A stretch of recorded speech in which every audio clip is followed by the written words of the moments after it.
নমস্কার। আজকে সিটেট ফেব্রুয়ারি 2026-এর 7ই জুলাই যে পেপারটা ডিসকাশন চলছিল তার এটা লাস্ট পার্ট।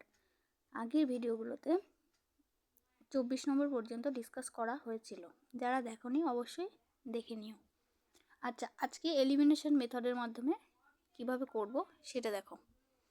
প্রথমে 25 নম্বর কোশ্চেনটা কি বলেছে, which learning strategy involves children teaching others what they have learned.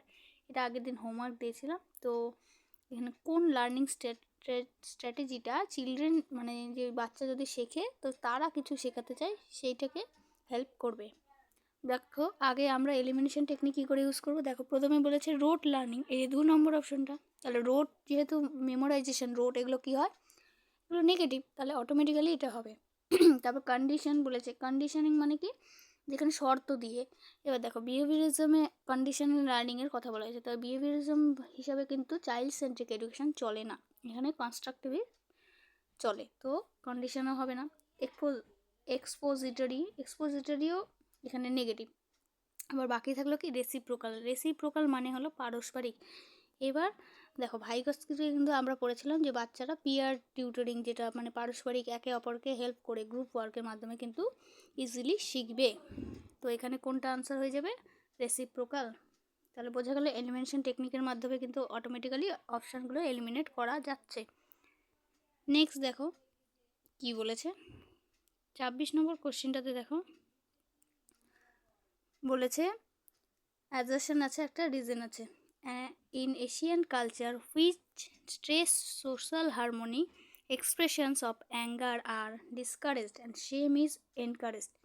বলেছে এশিয়ান কালচার মানে আমাদের এখানকার যে কালচারে কি করা হয়, যেটা হুইচ স্ট্রেস সোশ্যাল হারমোনি যেটা এক্সপ্রেশন অফ অ্যাঙ্গার মানে রাগের যে এক্সপ্রেশনটা, এগুলোকে ডিসকারেজ করা হয়, নিরুৎসাহিত করা হয়, যে এগুলো ভালো নয়, রাগ দেখানোটা এটা এখানে দেখে না।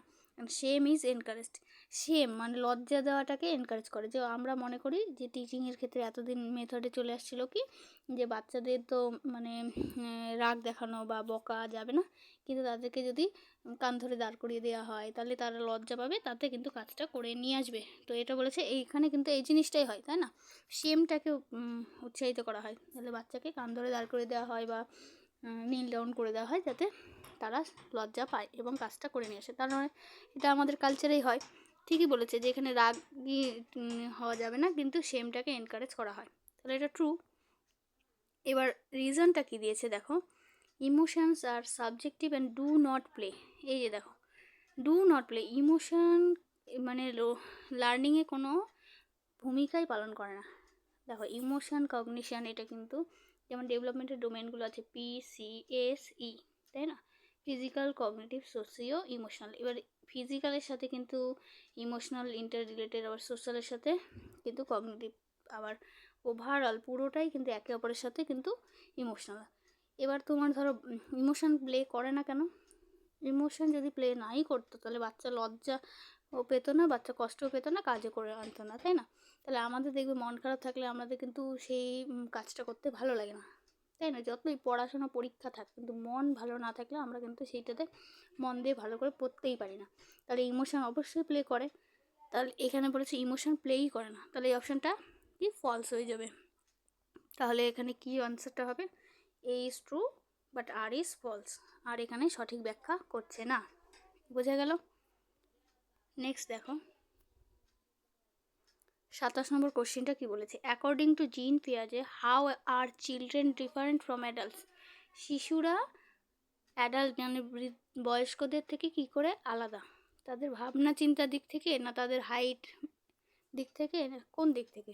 দেখো কি বলেছে, children are dependent on adults and adults are independent. শিশুরা শুধুমাত্র এখানে কি বলেছে দেখো, জিন পিয়াজের মতে, জিন পিয়াজে কী কী বলেছিল সেটা মাথায় রেখে কিন্তু আনসারটা করতে হবে। বলছে চিলড্রেন আর ডিপেন্ডেন্টের কথা তো বলেনি এখানে, তাই না। তা বলছে adults are much more knowledgeable than children, মানে বয়স্করা বেশি মানে জ্ঞানী, বাচ্চারা কিছুই জানে না, এটাও তো বলেনি। তো বলেছে children's thinking is qualitatively different from that of adults.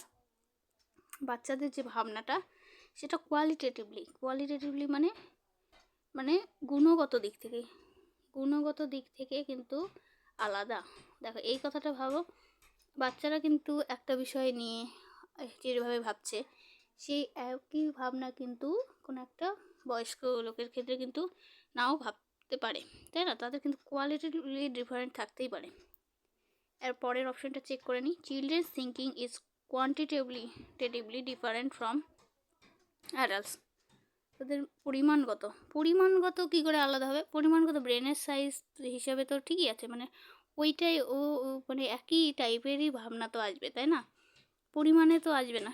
তাহলে তাদের গুণগত, মানে যে একটা বাচ্চা একটা বিষয়কে হয়তো তার পড়াশোনার বিষয়টাকে এইভাবে ভাবছে যে আমাকে পড়তে হবে, পরীক্ষায় রেজাল্ট করতে হবে, না হয়তো বা আমাকে এটা ইয়ে করতে হবে। হয়তো অ্যাডাল্ট ওইখানে আলাদা হিসেবে ভাবে যে আমাকে ও অত পরীক্ষা টরীক্ষার চিন্তা করলাম না, আমাকে শিখতে হবে, এরকম। তো দুটোর কিন্তু গুণগত মান কিন্তু আলাদা। তাহলে এখানে ঠিক আনসার কোনটা হয়ে যাবে? 3 নম্বরটাতে। বাচ্চারা কিন্তু qualitatively different from that adults. বুঝে গেল?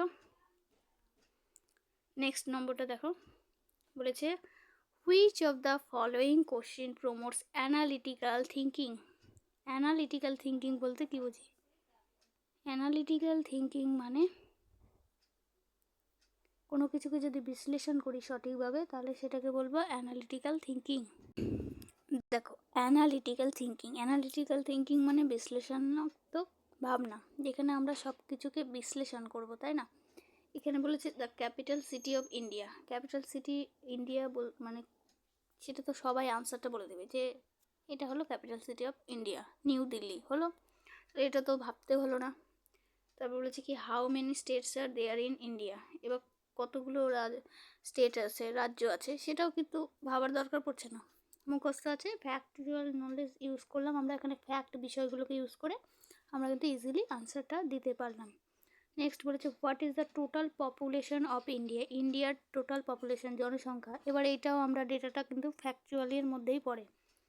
কিন্তু এই যে দেখো what are the various causes of increase of population in India, এই যে কি কোন কোন কারণে পপুলেশনটা বাড়ছে, তো এই কারণগুলো যখন বলতে যাব তখন কিন্তু আমাদের একটা একটা করে ভেবে ভেবে বলতে হবে। এটার কিন্তু এক একজন এক একটা কারণ দিতে পারে, অনেকটা দিতে পারে যে আমাদের হয়তো বেকারত্ব বা অনেক ক্ষেত্রে অনেক রকম সমস্যাগুলো হচ্ছে ঠিকঠাকভাবে, তো এই জন্য কিন্তু পপুলেশনটা কিন্তু বেড়ে চলেছে।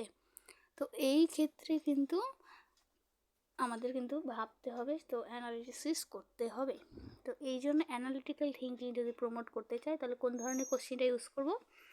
এই 4 নম্বর কোশ্চেনটা ইউজ করব। বোঝা গেল? এখানে কিন্তু ফ্যাকচুয়াল দিয়ে হবে না, তুমি মুখস্থ করে গেলে যে শুধুমাত্র বেকারত্বই হবে তা কিন্তু নয়। ভেরিয়াস কজের মধ্যে কিন্তু অনেক রকম কারণ হতে পারে, সেটা এক একজনের পার্সপেক্টিভে এক একটা। তুমি যে আনসারগুলো লিখেছো সেম আনসারগুলোই কিন্তু আরেকজন নাও লিখতে পারে, তার কিছু কিছু পয়েন্টগুলো আলাদা আলাদা হতে পারে। তো এইটা কিন্তু ফ্যাকচুয়াল নয়, জন্য আমাকে এখানে অ্যানালিসিস করতে হবে।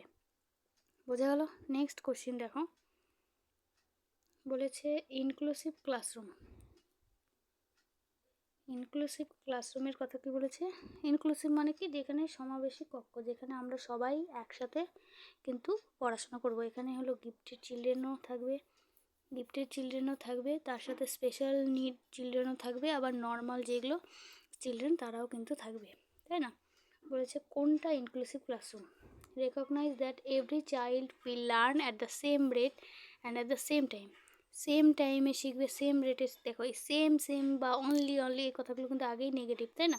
মানে সব বাচ্চা তো আমরা, তাহলে তো ইন্ডিভিজুয়াল ডিফারেন্স তাহলে কোথায় গেল, তাই না? ইন্ডিভিজুয়াল ডিফারেন্স যদি থাকে যে প্রত্যেকটা মানুষের মধ্যে এক একটা করে কিছু না কিছু এক্সট্রা মানে ডিফারেন্স দেখাই যায়। তো এবার দুজন কিন্তু আইডেন্টিক্যাল টুইন্স যেটা হয়, আইডেন্টিক্যাল টুইন্সের ক্ষেত্রেও কিন্তু আমরা সেই ডিফারেন্সটা দেখতে পাই। তাহলে দুজন যদি যমজ বাচ্চা হয় তারা কিন্তু সেম রেটে শিখবে না বা সেম টাইমে করতে পারবে না। ওখানে স্লো লার্নারও থাকবে, অনেকে ফাস্ট লার্নারও থাকবে, অনেকে মিডিয়াম থাকবে, তাহলে এটা হবে না।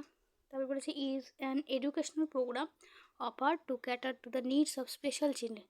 শুধুমাত্র স্পেশাল চিলড্রেনের কিন্তু মানে নিড পরিপূর্ণ করবে, তাহলে তো সেটা স্পেশাল এডুকেশন, ইনক্লুসিভ কেন হলো, তাই না? সেখানে শুধুমাত্র স্পেশাল থাকবে না। বলছে R mean to offer differentiated instruction as per individual difference. এই দেখো এই অপশানটা সব থেকে পজিটিভ লাগছে না, যে ইন্ডিভিজুয়াল ডিফারেন্সকে মাথায় রেখে আমাদের কিন্তু ডিফারেন্সিয়েটেড, যে বাচ্চাটা স্লো লার্নার তার জন্য যে স্ট্র্যাটেজিটা ইউজ করব, সে যে বাচ্চাটা গিফটেড বেশি এক্সট্রা কিন্তু তার জন্য কিন্তু ইউজ করতে হবে। এবার গিফটেডটা কিন্তু বোরিং হয়ে যাবে স্লোর সাথে চলতে গেলে, তো আমাকে সেই হিসাবে কিন্তু আমাকে স্ট্র্যাটেজি বা মেথড অ্যাপ্লাই করতে হবে। তাহলে এই অপশানটা সবথেকে পজিটিভ। 4 নম্বরটাও চেক করে নিই। Aim to remove all kinds of differences among the children. সব ডিফারেন্স কিন্তু এটা মানে রিমুভ করে দেবো। তাহলে চিলড্রেনের মধ্যে যে ডিফারেন্সই না থাকে, আমরা যদি, তাহলে তো রোবট, তাই না? ওখানে বাচ্চা তো নয়, শিশু নয়। রোবট হলে কী হবে, রোবটকে যেভাবে বলবে যে এটা করো সেভাবে করবে। রোবটকে যদি বলে, ওই যে একটা ছিল না চিট্টি সিনেমা, তো ওইখানে স্ক্যান করছিল, এবার অতগুলো বুক অলরেডি স্ক্যান করে ও কিন্তু সব কিছু আনসার বলতে পারছিল। এবার একটা হিউম্যানের ক্ষেত্রে কিন্তু সেগুলো করা পসিবল নয়, কারণ হিউম্যানের মধ্যে ওই যে ইন্ডিভিজুয়াল ডিফারেন্স থাকে। তাহলে বাচ্চাদের আমরা বলে দেবো যে তোমরা রোবট, তাহলে তোমাদের মধ্যে ওগুলো আমি কোনো ডিফারেন্স দেখবো না, আমি টিচার, আমি এখানে জাস্ট আমার মতো করে পড়াবো। তো এতে তোমরা যদি স্লো যে লার্নার সে শিখবে, না শিখতে পারলে তার দায়। আবার যে গিফটেড সে বোরিং হলে হবে, তার ক্লাস নাও ভালো লাগতে পারে, কিন্তু আমার মতো আমি পড়াবো। এটাও কিন্তু নেগেটিভ, তাই না? তাহলে সব থেকে পজিটিভ হলো এই 3 নম্বর অপশানটা। বোঝা গেল? নেক্সট বলেছে দেখো 30 নম্বর কোশ্চেনটা কি বলেছে, একটা অ্যাজারশন দিয়েছে আর একটা রিজন দিয়েছে। বলেছে teacher should give lot of opportunities two children for experimentation and discuss examples and non examples. একজন শিক্ষকের মানে বাচ্চাদের সেই অপরচুনিটিটা দিতে হবে এক্সপেরিমেন্ট করার জন্য, যেখানে এক্সাম্পল এবং নন এক্সাম্পল দুটোই থাকবে। হ্যাঁ, ঠিকই বলেছে, কারণ এক্সাম্পল একটা ধারণাকে কিন্তু ভেরিফাই করার জন্য কিন্তু বাচ্চাদের মনে কিন্তু অনেক অন্যরকম ধারণাও থাকবে, যে এই জিনিসটা কিন্তু মানে টিচার ডাইরেক্টলি সেই একদম ধারণা দিয়ে বোঝালে যেটা হয়, তার থেকে বেশি কিন্তু নন এক্সাম্পল দিয়ে বোঝালে কিন্তু অনেক ক্ষেত্রে কাজ হয়। তো এখানে টিচারের অপরচুনিটি দেওয়া উচিত, যে বাচ্চার ভুল ধারণা কোনো বিষয় থাকতেই পারে, যেমন পৃথিবী সূর্যের চারিদিকে ঘোরে, এই জায়গায় হয়তো বাচ্চা জানে যে সূর্য পৃথিবীর চারিদিকে ঘোরে।